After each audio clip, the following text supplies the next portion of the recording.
Sir, ఎల్లుండి నుంచి అంటే 21 నుంచి 2 రోజుల పాటు ఏపీ అసెంబ్లీ సమావేశాలు జరగబోతూ ఉన్నాయి సార్. సభ్యుల ప్రమాణ స్వీకారం ఉంటుంది. ఇక్కడ పాయింట్ ఏంటంటే జగన్మోహన్ రెడ్డి అసలు అసెంబ్లీకి వెళతారా లేదా అనే చర్చ కూడా జరుగుతోంది సార్. ఈ వైఎస్ఆర్ కాంగ్రెస్ పార్టీ ఎమ్మెల్యేల మీద చంద్రబాబు ప్రభుత్వ తీరు ఏ రకంగా ఉండవచ్చు, అండ్ అసెంబ్లీ గేటు కూడా తాకనివ్వము అని చెప్పి జనసేనని ఎద్దేవా చేసిన వైఎస్ఆర్ కాంగ్రెస్ పార్టీ 11కు మాత్రమే పరిమితమైంది. వాళ్ళు 21 మంది అసెంబ్లీలో అడుగు పెట్టబోతూ ఉన్నారు. ఏం జరగబోతుంది అంటే డెఫినెట్గా ఓవర్వేమింగ్గా రూలింగ్ పార్టీకి ఉన్నారు. కూటమికి 164, వైసీపీ 11 మందే ఉన్నారు. ఈవెన్ కౌంటర్ చేసే ఫిజికల్ స్ట్రెంత్ కూడా లేదు కదా. అవునండి. సో న్యాయంగా అయితే ప్రతిపక్షానికి గౌరవం ఇవ్వాలి. ఇప్పుడు గతంలో జగన్మోహన్ రెడ్డి ఈ తప్పు చేసినప్పుడు మనం అందరం విమర్శించాం కదా.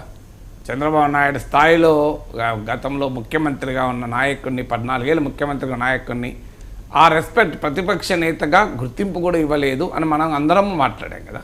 అది పద్ధతి కాదని. అంతకుముందు చంద్రబాబు నాయుడు ముఖ్యమంత్రిగా ఉన్నప్పుడు జగన్మోహన్ రెడ్డి ప్రతిపక్ష నేతగా గుర్తింపు ఇవ్వలేదు. సో ఇదొక ఆనవాయితీగా ఆంధ్రప్రదేశ్లో మారిపోయింది. ఇప్పుడు ముఖ్యమంత్రి, ప్రతిపక్ష నేత కనీసం కూర్చొని మాట్లాడుకోలేని రాజకీయ పరిస్థితి ఆంధ్రప్రదేశ్ నెలకొంది. ఇది సమాజానికి మంచిది కాదు. రాజకీయాల్లో ఇప్పుడు సుప్రీంకోర్టు అన్నది కదా, మీరు ప్రత్యర్థులే తప్ప శత్రువులు కాదని. ఆర్ఎస్ఎస్ అధినేత మోహన్ భగవత్ అన్నాడు, మీరు కౌంటర్ వ్యూ అంతే, దానికి మీరు ఏదో శత్రువులుగా చూడాల్సిన అవసరం లేదు అని. సో ఎవరు అడిగినా చెప్తారు. దానివల్ల మీకు విజ్డమ్ అనేది ఎవరికి సొత్తు కాదు. అప్పుడు ముఖ్యమంత్రి మెజారిటీ ప్రజల మద్దతుతో గెలిచిన ముఖ్యమంత్రి, ప్రతిపక్ష నేతకు కూడా 40% మంది ఓట్లేశారు.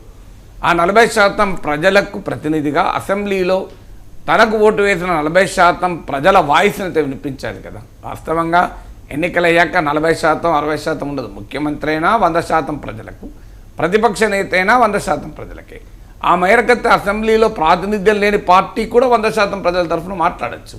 ఒక రాజకీయ పార్టీ ప్రజలకు ప్రతినిధి, అందులో ఈ ప్రజలు ఆ ప్రజలను తేడా లేదు. కానీ ఆ రకమైన హుందాతనం మన రాజకీయాల్లో, ముఖ్యంగా ఆంధ్రప్రదేశ్ రాజకీయాల్లో లేదు. అందువల్ల ఎవరు అధికారంలో ఉంటే ప్రతిపక్షాలను అవమానించడం మనం చూసాం కదా. చంద్రబాబు నాయుడు కుటుంబ సభ్యుల్ని కూడా తీసుకొచ్చి వైసీపీ నేతలు వెకలిగా మాట్లాడిన ఉదాహరణలు చూసాం. సో అది ఎట్టి పరిస్థితుల్లో ఎవరు అంగీకరించలేరు కదా. సో అందువల్ల ఆ రకమైన అవమానాలని ఎదుర్కొన్న తర్వాత వాళ్ళు ఇవాళ ఎలా ప్రవర్తిస్తారనేది మనం ఊహించగలం. ఇక అందువల్ల ఈ ఆనవాయితీ ఈ పార్టీ ఆ పార్టీని ఎవరో ఒకరు బ్రేక్ చేస్తే, ఎవరో గంట కడితే నెక్స్ట్ టైం కనీసం వచ్చేటువంటి ప్రభుత్వాలు కాస్త ఒళ్ళు దగ్గర పెట్టుకుని ఉంటాయి. అది బ్రేక్ చేస్తారో చూడాలి. ఇప్పటివరకు చంద్రబాబు నాయుడు, పవన్ కళ్యాణ్లో మాట్లాడిన మాటలు బట్టి చూస్తుంటే మేము కక్ష సాధింపు ఉండదు, మాకు అభివృద్ధి పైన కేంద్రీకరణ, మాకు ప్రజల మ్యాండేట్ అది అని అంటున్నారు. రేపు అసెంబ్లీలో వాళ్ళ పార్టీల ఎమ్మెల్యేలకు కూడా అలాగే ప్రవర్తించి గతంలో జరిగిన దానికి ఎక్కడొక్కన పులి స్టాప్ పెడదాం. గతంలో చంద్రబాబు నాయుడు అవమానించారు, అంతకుముందు జగన్ మాట్లాడనివ్వలేదు, ఇలా పరస్పరం ఆరోపణలు చేసుకున్నారు. సో అది వదిలేద్దాం. ఇప్పటి నుంచైనా కొత్త రాజకీయ సంస్కారానికి, సాంప్రదాయానికి బిగిన్ చేద్దామని కనుక చంద్రబాబు నాయుడు, పవన్ కళ్యాణ్ అనుకుంటే ఆంధ్రప్రదేశ్ చరిత్రలో వారికి పేరుంటుంది. సో ఒక దుస్సాంప్రదాయాన్ని క్లోజ్ చేశారు. ఒక రాజకీయాలకు చట్టసభలు బలి కాకుండా ఆపారు. ప్రజల సమస్యలు చర్చించాల్సిన చట్టసభలు వ్యక్తిగతమైనటువంటి తిట్లకు కేంద్రాలుగా మారకుండా ఆపిన ఘనత చంద్రబాబు నాయుడు, పవన్ కళ్యాణ్లకు దక్కుతుంది అని భవిష్యత్ తరాలు మెచ్చుకుంటాయి, భవిష్యత్ చరిత్ర మెచ్చుకుంటుంది. నిజంగా ప్రజలు కూడా దాన్ని అభినందిస్తారు. ఎందుకంటే ప్రజలకు కోరుకుంటారని కాదు, ఇప్పుడు ప్రజలు కోరుకొని ఉంటే జగన్మోహన్ రెడ్డికి మళ్ళీ గెలిచేవాడు కదా. చంద్రబాబు నాయుడు అవమానించిన తీరును ప్రజలు కోరుకొని ఉంటే, ప్రజలు అభినందించుంటే, ఏం చేశావు జగన్, చంద్రబాబు నాయుడు బ్రహ్మాండంగా అవమానించావు కదా అని ప్రజలు కనుక భావించుంటే ఇవాళ జగన్మోహన్ రెడ్డికి ఈ పరిస్థితి వచ్చేది కాదు. అంతకుముందు జగన్మోహన్ రెడ్డి వాయిస్ నొక్కివేసిండ్రు, ఏం చేశారండి చంద్రబాబు నాయుడు గారు, జగన్మోహన్ రెడ్డి మాట్లాడకుండా చేశారు అని కనుక దాన్ని అప్రిషియేట్ చేసి ఉంటే 2019లో చంద్రబాబు నాయుడు కూడా ఓడిపోయేవారు కాదు. కానీ రాజకీయాల్లో ఆ రకమైన దూరదృష్టి ఎంత మేరకు ఉంటుందనేది ప్రశ్న. నిజంగా ప్రజలు కూడా ఆహ్వానించేది ఏంటంటే, అయ్యా మీ ఇద్దరు నాయకుల మధ్య వ్యక్తిగత పంచాయతీ మాకెందుకు, మీకు 2 పార్టీల మధ్య 2 వ్యక్తుల మధ్య పంచాయతీ మాకెందుకు, ప్రజల సమస్యలపైన ఒకరికొరు మాట్లాడుకోండి. ప్రజలకు ఏం చేయాలి, ఇప్పుడు అమరావతి నిర్మాణం ఏం చేయాలి, అదొక సమస్య.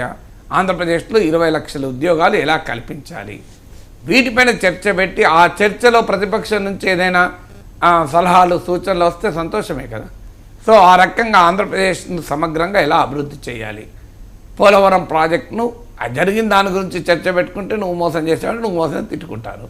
పోలవరాన్ని ఎలా పూర్తి చేయాలి, సూచనలు ఏంటి, what should be done from now, what has happened in the past, okay అయిపోయింది దాని గురించి మర్చిపోదాం అనేటువంటి ఒక ఉత్తమ సాంప్రదాయాన్ని గనక గత చరిత్రను గత అనుభవాలను పక్కకు పెట్టి మొదలు పెడితే అది ఆంధ్రప్రదేశ్ ప్రజలకు మంచిది. నా నమ్మకం ఎన్డీఏ కూటమి కూడా మంచిది, టీడీపీ జనసేనలకు కూడా అది మంచిది.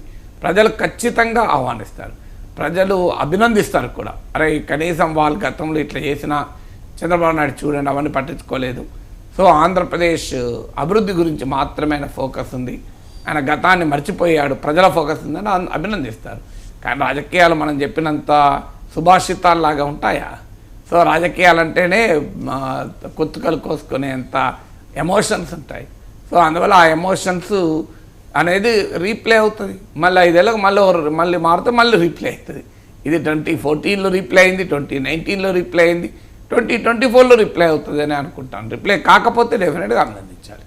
చంద్రబాబు నాయుడు ప్రమాణ స్వీకారానికి ఇన్వైట్ చేద్దామని ఎన్నో రకాలుగా ప్రయత్నం చేసినా జగన్మోహన్ రెడ్డి కనీసం మాట్లాడడానికి ఇంట్రెస్ట్ చూపించలేదు అని చెప్పి తెలుగుదేశం పార్టీ నాయకులు చెప్తూ ఉన్నారు సార్. ఇటువంటి నేపథ్యంలో చంద్రబాబు నాయుడిని అండ్ పవన్ కళ్యాణ్ని ఫేస్ చేయగలుగుతారా జగన్మోహన్ రెడ్డి అసెంబ్లీలో? ఫేస్ చేయాల్సిందే కదా, అంటే చేయగలుగుతారా అంటే ఇంకా వేరే ఏం చేస్తారు, ఫేస్ చేయకుండా ఫేస్ వెనక్కి తిప్పుకోలేదు. ఓకే సార్, కేసీఆర్ ప్రమాణ స్వీకారం చేయలే స్టార్టింగ్లో, సో వెసులుబాటు ఉంది చేయకపోవడం రీజన్ వేరు కదండి. కేసీఆర్కు యాక్సిడెంట్ పడిపోయాడు కదా, మీరు మర్చిపోతే ఎట్లది అంటే ఆ వెసులుబాటు ఉంది కదా సార్. ఇప్పుడు జగన్మోహన్ రెడ్డి రేపు ప్రమాణ స్వీకారం చేయకపోతే ఎల్లుండి ఆయన ఫేస్ చేయాల్సిందే కదా. మీరు నాకు అర్థమైతే క్వశ్చన్, రేపు ఎల్లుండి అసెంబ్లీ మారుతుంది, తేడా వస్తుందా? అలా కదా సార్, ఎల్లుండి ఆయన అసెంబ్లీలో అడుగు పెట్టకుండా ప్రమాణ స్వీకారం చేయకపోతే ఆయన ఎమ్మెల్యే పదవికి అనర్హుడు అయిపోరు కదా సార్. అవకాశం వెసులుబాటు ఉంటుంది కదా. కరెక్టే, తర్వాత రావాలి కదా.